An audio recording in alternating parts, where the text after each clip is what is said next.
My roommate secretly sublet my bedroom while I was away, so I taught her a lesson she'd never forget. Hey everyone, my name is Emily, I'm 25, and I live in sunny California. I never thought I'd be standing here today telling you about a betrayal so outrageous that I had no choice but to take matters into my own hands. I've shared this story with a few close friends, but never in a way that could truly do it justice. This is the first time I'm sharing it with the world, and trust me, you'll want to hear every single detail. This is the story of how my roommate secretly sublet my bedroom while I was away, and what I did to make sure she'd never forget it. It all started about a year ago. I had just moved into a new apartment with my best friend, Lauren. We had been friends for years, and our bond was unbreakable, or so I thought. We found a cozy two-bedroom apartment, and I was excited. The place had all the charm you could want. Hardwood floors, plenty of light, and a kitchen that made me feel like I was in a Pinterest dream. Things were perfect, until they weren't. The first few months were fine. We had the usual roommate moments, arguments about cleaning, disagreements over whose turn it was to take out the trash, but nothing major. We laughed about the small things and had each other's backs when things got rough, or so I thought. I had made plans for a short trip to visit my family on the East Coast. I needed a break, and I figured it would be the perfect time to catch up with my parents and see my siblings. I was looking forward to spending time with them, but little did I know, my absence would lead to something that would shake me to my core. Before I left, I reminded Lauren that I was going to be away for a week and that I would need the apartment to myself once I got back. I made sure to mention that I expected everything to be in order when I returned. "Don't have any wild parties while I'm gone," I joked, laughing it off, knowing how responsible she had always seemed. She assured me that everything would be fine, that she'd be holding down the fort while I was away. But trust me, nothing could have prepared me for what happened next. I spent a week away, enjoying time with my family, trying to unplug from the chaos of my everyday life. I missed my bed, but I also knew that sometimes you need a break to appreciate what you have at home. That's why I wasn't expecting anything unusual when I came back. But when I walked into the apartment, something felt off. The moment I opened the door, I noticed it. The smell of fresh laundry detergent was stronger than usual, and the atmosphere felt different. I chalked it up to the place being cleaned, but something in my gut told me that wasn't the only change. I brushed it off, figuring I was just imagining things. But then I walked into my room. My bed was stripped of its sheets. My personal belongings were moved around, and the closet door was slightly ajar, which was odd because I never left it open. At first, I thought maybe I had just forgotten to put things back before I left. But as I started to investigate further, I realized the truth. My room didn't look like it had been cleaned. It looked like someone had been living in it. And that's when I noticed it. A note on my desk, hastily scribbled in Lauren's handwriting. "Hey Em, hope you're having fun. Just wanted to let you know I sublet your room to my friend Sam for the week. Don't worry, everything's fine. See you when you get back, Lauren." I froze. My blood ran cold. I couldn't believe what I was reading. Sublet my room, without asking me, without telling me beforehand? It didn't make sense. Lauren and I had always talked about living together, respecting each other's space, and being transparent. There was never any mention of subletting my room. I tried to wrap my head around it. Maybe there had been a misunderstanding. Maybe I was overreacting. But the more I thought about it, the angrier I became. I stormed out of my room, searching for Lauren. When I found her in the living room, she seemed nonchalant, almost casual, as though nothing was wrong. "Hey, I just got back," I said, trying to keep my voice steady. "What's going on with my room?" Lauren looked up at me, her expression unreadable for a moment before it shifted into something I could only describe as defensive. "I told you I was subletting it for the week. I needed the extra cash, and Sam was looking for a place. It was just a one-time thing, Emily." "One-time thing?" I echoed, the words tasting bitter. "You didn't ask me. You didn't even give me a heads up. You just went ahead and rented out my room without my consent?" She shrugged, almost dismissively. "I didn't think it was a big deal. It's just a week, right? Sam is a good guy, and he left everything in decent shape. You're overreacting." But I wasn't overreacting. I was furious. I had trusted Lauren with everything, and she had crossed a line. She had taken advantage of my absence, turning my room into a temporary rental property without my knowledge or permission. And now, she was acting like it was no big deal. That's when it hit me. I couldn't let this slide. I had to make her understand how serious this was. but I had no idea how far I was willing to go to teach her that lesson.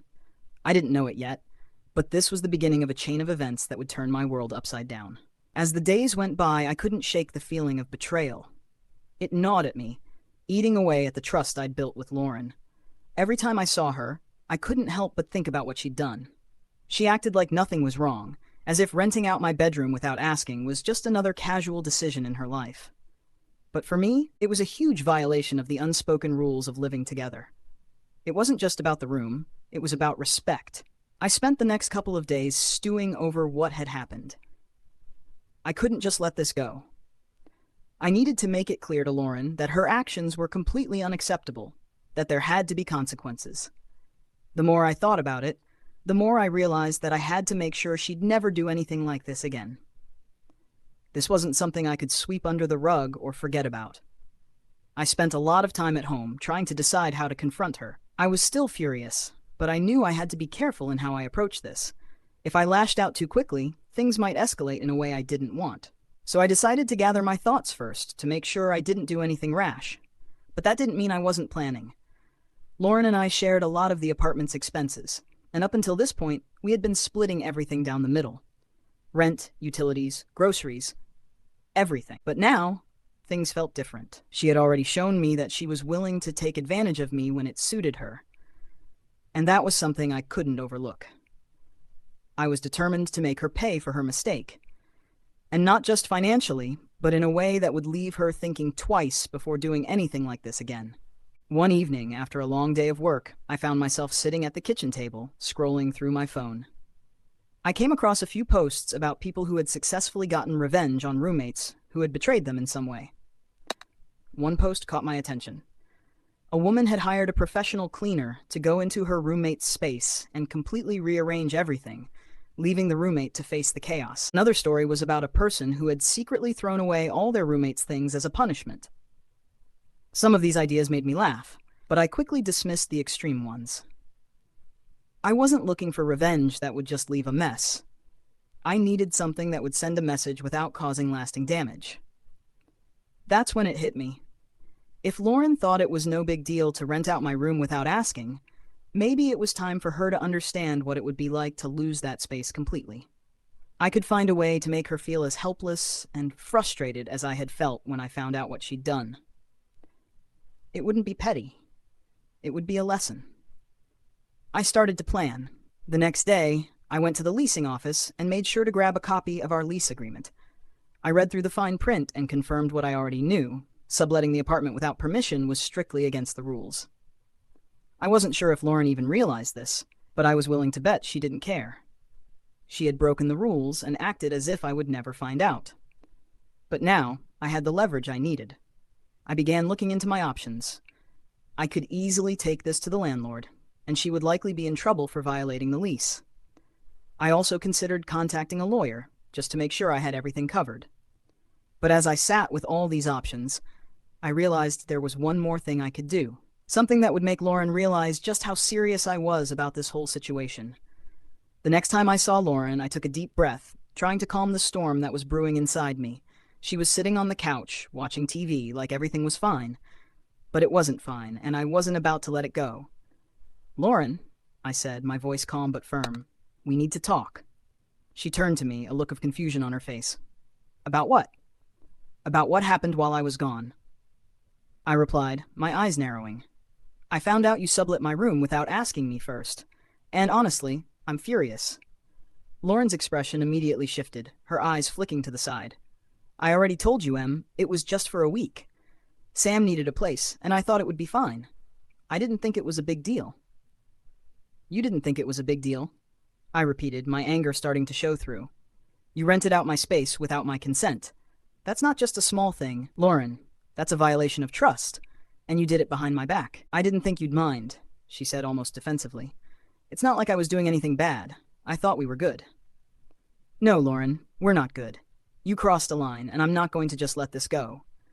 I paused, my mind racing with everything I had planned. "You broke the rules of our lease. You didn't tell me. You didn't even care to ask. And now, you're acting like it's no big deal." She looked at me with a mixture of confusion and irritation. "What are you going to do about it?" That was the moment I'd been waiting for. I leaned forward, looking her straight in the eye. You've made this personal, Lauren, and now I'm going to make sure you understand just how serious this is. Her eyes widened slightly, realizing I wasn't joking. I could see the wheels turning in her head as she tried to process my words. What do you mean? I'm going to contact the landlord and report you, I said, my voice steady but fierce. You've violated the terms of our lease, and now you'll have to deal with the consequences. Her face went pale.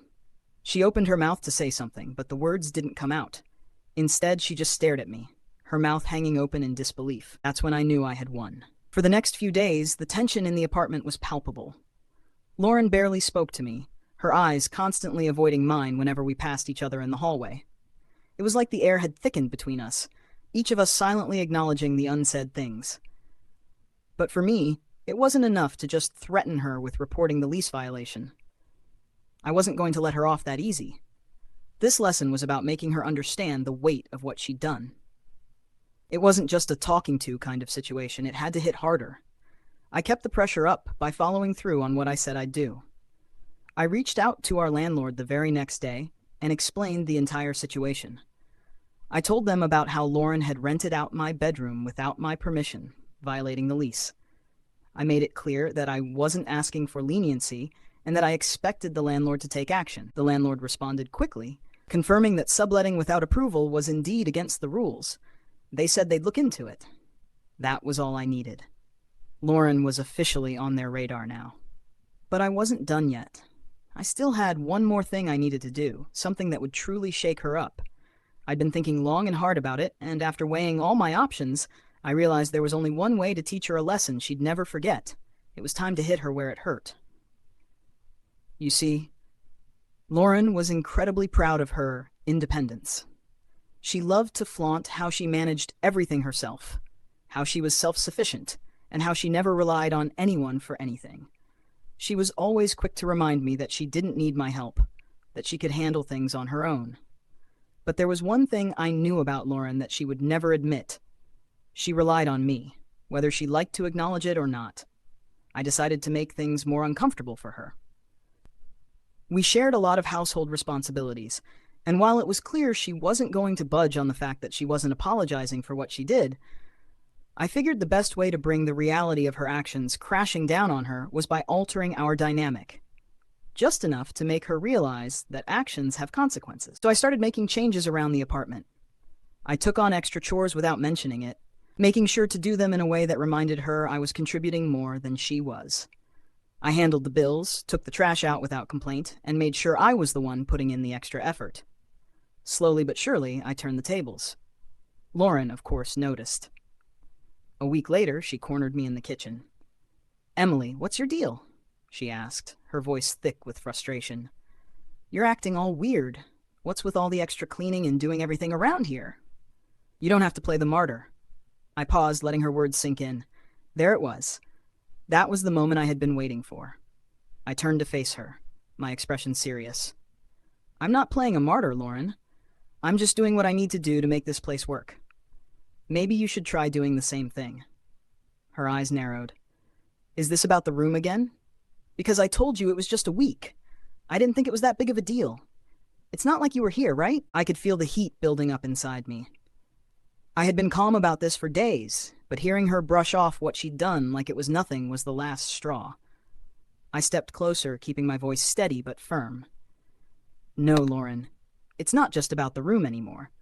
It's about the fact that you think you can do whatever you want and there won't be any consequences. You took advantage of me, you crossed a line, and now I'm making sure you feel it. Actions have consequences, and you can't just take things for granted." She looked like she was going to argue, but the words caught in her throat. "I didn't mean to hurt you," she muttered, her tone softer now. "Maybe you didn't mean to," I said, "but you did. And now you have to live with it." There was a long silence between us. I could see the realization hitting her. She knew I wasn't going to back down. She was starting to see just how far I was willing to go to make sure she learned from this mistake. But I wasn't done yet. I still had one last move to make. The next day, I showed up at the leasing office again. This time, I came with something different. A proposal. I suggested that if Lauren was willing to pay for the mistake she'd made, I would drop the issue with the landlord. If she agreed to cover the costs of a new lease agreement, the consequences would go away. But if she didn't, I would make sure she understood the full weight of what she had done. It was a bold move, but it was the kind of ultimatum Lauren would never see coming. That evening, I left the proposal on the kitchen table for her to see. I didn't wait for her to approach me or ask about it. I wanted her to read it and make her decision. Hours passed. Lauren didn't say anything. I could feel the tension in the air again, but this time it wasn't the usual uncomfortable silence. It was the kind of silence that told me I had hit her where it hurt. Finally, she came into the living room, the paper in her hand, her face tense. She didn't say anything right away, just stared at me, reading it over and over again. "What's this?" she asked after what felt like an eternity. I looked at her, my gaze unwavering. "That's your choice. You can make things right, or you can deal with the consequences. It's up to you." For the first time since all of this started, Lauren's confidence wavered. I could see the wheels turning in her head, the hesitation in her eyes. She was realizing that I wasn't going to back down. I wasn't going to let her take advantage of me anymore, and I wasn't afraid to make her face the fallout of her choices. She sat down, the weight of everything finally sinking in. The power had shifted. The following days were some of the most tense I've ever experienced. Lauren and I barely spoke. Every time I saw her, she looked more and more conflicted. I could tell she was grappling with the decision I had given her. She hadn't outright rejected it, but she hadn't accepted it either. Every day that passed without a response only made me feel more justified in what I was doing. I wasn't trying to punish her. I was trying to make her understand that actions have consequences, and sometimes those consequences are unavoidable. By now, it was clear to me that Lauren had underestimated how serious I was about this. She thought I was bluffing, that I wouldn't take things further. But I had no intention of backing down. I had worked too hard to build the trust I had with her, and she had trampled all over it in a matter of days. She needed to learn that her actions could have real, lasting repercussions. After what felt like an eternity, Lauren finally approached me, her face a mixture of frustration and reluctance. She handed me a folded piece of paper, which I immediately recognized as a check. "Here," she said, her voice stiff. "I'll pay for the new lease agreement. But I'm not doing this because I think I was wrong. I'm doing this because I don't want to deal with it anymore." I looked at the check, then at her. For a moment, I thought about how I might respond. I could take the money, sign the lease agreement, and move on. But that didn't feel right. I wasn't doing this for money. I was doing it to make sure she understood the weight of what she had done. I wanted her to learn, not just pay her way out of it. I took a deep breath, steadying myself. "I don't want your money, Lauren," I said softly, though my words were firm. "What I want is for you to realize how wrong this was. I want you to understand that breaking trust isn't something that can be fixed with a check. You took my space, without asking, and thought you could get away with it. And now you want to buy your way out of it?" Her face reddened, and I could see that my words were starting to sink in. But I didn't stop there. "You can pay for the lease if you want, but you'll still owe me something more important than money. You'll owe me your respect, and if you really want to make this right, you'll have to show me that you understand what you've done." Lauren remained silent, her hands clutching the check as if it were a lifeline. She couldn't seem to find the right words. I didn't push her further. I could see she was struggling with the reality of what had just happened. After a long pause, she spoke. I didn't understand what this would mean to you. I'm sorry, Emily. I thought it would be fine. I didn't think you'd be this upset." I nodded, feeling a weight lift off my shoulders. She had finally said the words I needed to hear. I had expected her to apologize, but the truth was, I didn't want an empty apology. I wanted her to understand, to reflect on what she had done and how it had impacted me. That moment was the turning point. "I know you didn't intend to hurt me, Lauren," I said, my voice softer now. "But it's not just about the intention. It's about the impact. And the impact was that I lost trust in you. That's something that's hard to rebuild." She nodded slowly, her eyes downcast. "I get it. I'm sorry. I'll do whatever it takes to make things right." I felt a sense of relief wash over me. This wasn't about winning or losing. It wasn't about revenge. It was about ensuring that our relationship, as roommates and friends, could heal. We had both made mistakes, but if we could learn from them, maybe things could be okay again. But even as I felt this wave of relief, I knew that the dynamic between us had shifted. I could never forget what she had done, but I was willing to move forward if she was. The power had shifted. but that didn't mean we couldn't rebuild. It just meant that things would never be the same. Lauren and I spent the next couple of weeks navigating this newfound tension. She tried harder, I noticed. She made more of an effort to communicate, to respect my boundaries. And though I had forgiven her, there was still an underlying caution. I was no longer the roommate who would just let things slide. I had learned that sometimes you have to stand up for yourself, even when it feels uncomfortable. By the time the month was over, things had settled into a new routine. We no longer shared the same carefree camaraderie we once had, but there was a sense of mutual respect that hadn't been there before. We were both changed by what had happened. Looking back, I realized that I didn't need to ruin Lauren's life to make my point. I didn't need to go as far as I had originally planned. I just needed to stand my ground, make her understand that what she had done was serious, and force her to take responsibility. And that was enough.